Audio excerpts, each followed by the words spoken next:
મિત્રો, જ્યારે તમે માર્કેટમાંથી નવો ફોન લેતા હોશો તો નવા ફોનની સાથે એક મેન્યુઅલ અંદર આવતું હોય છે, જેમાં ફોનને ઓપરેટ કઈ રીતે કરવો, સિમ કાર્ડ કઈ રીતે નાખવું, આ બધી માહિતી અંદર આપેલી હોય છે. આપણે કદી વાંચતા નથી, પણ આજે એક મજાનો કિસ્સો તમને કહીશ જે તમને પણ વાંચીને અચરજ થશે. તો આ ન્યૂઝ આપણે ઇંગ્લિશમાં સમજીશું. જો અહીંયા લખેલું છે, Bengaluru man wins case against OnePlus India over missing user manual. હવે આ ન્યૂઝને સમજીએ. શું છે? બેંગલુરુ મેન, બેંગ્લોરનો એક માણસ છે, વિન્સ કેસ જીતી જાય છે, કેસ કર્યો છે એને અગેન્સ્ટ OnePlus ઇન્ડિયા કંપની સામે એને કેસ કરેલો છે. ઓવર, અને કઈ વસ્તુ માટે? Over missing user manual.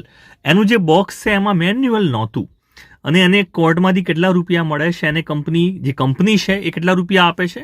કોર્ટના આદેશ મુજબ કંપનીએ 5,000 રૂપિયા એ ભાઈને આપવા પડે છે. તો આખી મેટર શું છે એ સમજીએ. તમે જોશો કે કંપનીએ મેન્યુઅલ આપ્યું પણ હતું, છતાં પણ પાછળથી આપેલું તો પણ શું થયું હતું, આખી મેટર સમજીએ. ઇંગ્લિશમાં છે તો તમને મજા આવશે સમજવા. તો સૌથી પહેલા તમારે આ વસ્તુ વાંચવાની છે, સમજવાનો પ્રયત્ન કરવાનો છે.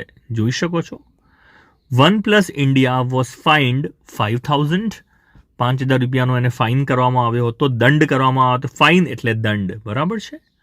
For not providing a user manual to a Bengaluru customer.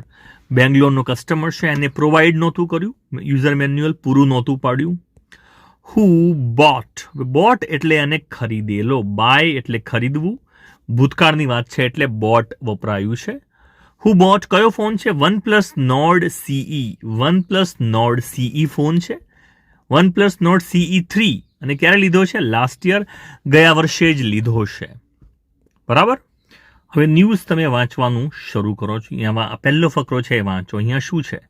SM Ramesh નામ છે એનું, SM Ramesh, resident of north Bengaluru's Sanjay નગર.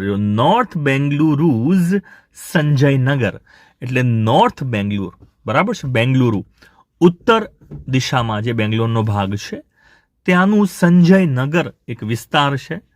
ત્યાંના રેસિડન્ટ, રહેવાવાળા કોણ છે? SM Ramesh. Approach the cities consumer redressal platform. જે ફરિયાદ માટેનું, જે કન્ઝ્યુમર એટલે ગ્રાહકનું જે નિવારણનું જે પ્લેટફોર્મ છે, ત્યાં એ પહોંચ્યા. ત્યાં એમને ફરિયાદ કરી, એપ્રોચ કર્યો, બરાબર છે. એપ્રોચ કર્યો એટલે એની આગળ એમને ફરિયાદ કરી. ઇન જૂન ધીસ યર, ચાલુ વર્ષમાં જૂનમાં, ધીસ યર આ વર્ષે એમને ફરિયાદ કરી છે. 6 months after he bought OnePlus Nord CE 3. હવે જો ફરિયાદ ક્યારે કરી છે? 6 મહિના પછી ફરિયાદ કરી છે. 6 months after he bought OnePlus Nord CE 3. આ ફોન લીધો એના 6 મહિના પછી એમને ફરિયાદ કરી છે, બરાબર છે. હવે કસ્ટમર જે છે એમને શું કરેલું છે અહીંયા વાંચો ચલો. જો કસ્ટમરે ફોન બાય ક્યારે કર્યો છે? ફર્સ્ટ લાઇનમાં લખેલું છે, the customer had bought the smartphone for 24,598. 24,598 એમને ફોન લીધેલો છે. હેડ બોટ એટલે કે ખરીદેલો હતો. હવે જુઓ, એમનું કહેવું શું છે? બીકોઝ, કારણ કે he did not get a OnePlus user manual. એમને યુઝર મેન્યુઅલ ના મળ્યું, બરાબર છે. એટલે ભાઈનું એવું કહેવું હતું કે આ ફોનની વોરંટી જે છે, he was reportedly struggled to find the phone's warranty information and company's address. કે ભાઈ એમને મેન્યુઅલ નહોતું આપ્યું, બરાબર છે. એના કારણે એમને શું તકલીફ પડી? હવે તમે કહેશો કે આમાં શું તકલીફ પડે, આ તો બધું ઇન્ટરનેટ ઉપર મળી જ જાય છે. છતાં પણ જુઓ, કાયદાની ભાષા સમજવી જરૂરી છે. એ ભાઈનું એવું કહેવું છે કે મને OnePlusનું મેન્યુઅલ ના મળ્યું, તો હવે ફોનની જે વોરંટી છે એ કેટલા ટાઈમની હોય છે, કઈ રીતે એનું એપ્લાય કઈ રીતે કરવાની વોરંટી, કઈ વેબસાઇટ ઉપર જવાનું, એ બધી માહિતી મને એમાંથી જ મળે, પણ મેન્યુઅલ તો હતું નહીં. વળી કંપનીનું એડ્રેસ, ક્યાં ફરિયાદ ક્યાં કરવી, આ બધું પણ મેન્યુઅલમાં હોય છે, તો મેન્યુઅલ જ નહોતું આપ્યું મને. હવે એમને OnePlusને ફરિયાદ કરી, બરાબર છે. જો કે છતાં પણ શું થયું? OnePlus provided him with a user manual in April.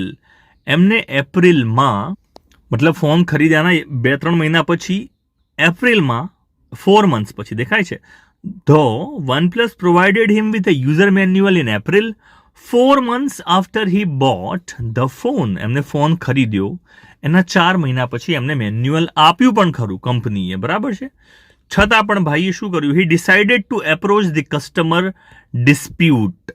Dispute એટલે બે જણ વચ્ચે જે તકરાર થાય, બબાલ થાય, બરાબર છે, એને ડિસ્પ્યુટ કહેવાય છે. He decided to approach the customer dispute redressal commission in June. તો ગ્રાહકની જે તકરાર નિવારણ જે હોય છે, બરાબર છે, પ્લેટફોર્મ જે છે, આખું જુઓ, આખું આ કન્ઝ્યુમર ડિસ્પ્યુટ રિડ્રેસલ કમિશન જે છે એને એમને એમની જોડે ગયા, ફરિયાદ કરી જૂનની અંદર. ફોર એલેજ્ડ એટલે એમના ઉપર જે કહેવાતો જે આરોપ એમને લગાવ્યો છે એ છે ડેફિશિયન્સી ઇન સર્વિસ. ડેફિશિયન્સી એટલે કે જે ક્ષતિ હતી એમની સર્વિસમાં, કંપનીએ સર્વિસમાં જે ક્ષતિ કરી એના માટે એમને ફરિયાદ કરી. અને પછી નવેમ્બર 29 ઓર્ડર, 29 નવેમ્બરના ઓર્ડરમાં જે આ ફોરમ જે છે કન્ઝ્યુમર ડિસ્પ્યુટ રિડ્રેસલ કમિશન, બરાબર છે, આ જે બેંગ્લોરનું જે કમિશન છે ગ્રાહક તકરાર નિવારણ માટેનું, એ લોકોએ શું કર્યું? Pulled up OnePlus India. એમને OnePlus ઇન્ડિયાને બોલાવીને, મતલબ એ કંપનીને ઓર્ડરમાં શું કહ્યું? For what it termed as sheer negligence and indifference. એટલે તમારી જે સર્વિસ હતી કે તમારી જે ફરજ હતી એમાં તમે શિયર એટલે ખૂબ જ વધારે પડતી નેગ્લિજન્સ, બેદરકારી તમે દાખવી છે, એવું કોર્ટ દ્વારા કહેવામાં આવ્યું. તો આ રીતે ભલે એક નાનકડી ભૂલ આપણને લાગે કે આપણને ફરક નથી પડતો, જો તમને લાગતું હોય કે આ કોઈની ફરજમાં, કોઈ મોટી કંપની એની ફરજમાં બેદરકારી રાખે છે, તો એને આપણો કાયદો જે છે એની ફરજનું ભાન આ રીતે કરાવતો હોય છે. અને આવા લોકોને સલામ છે. મિત્રો, આ વિડીયો કેવો લાગ્યો? આ ન્યૂઝ તમને જે મેં સમજાવી છે, આ પ્રકારના અન્ય વિડીયો જો તમને જોઈતા હોય તો કમેન્ટમાં ચોક્કસથી લખશો. હું આ પ્રકારના વિડીયો ચોક્કસથી બનાવીશ. Thanks for watching.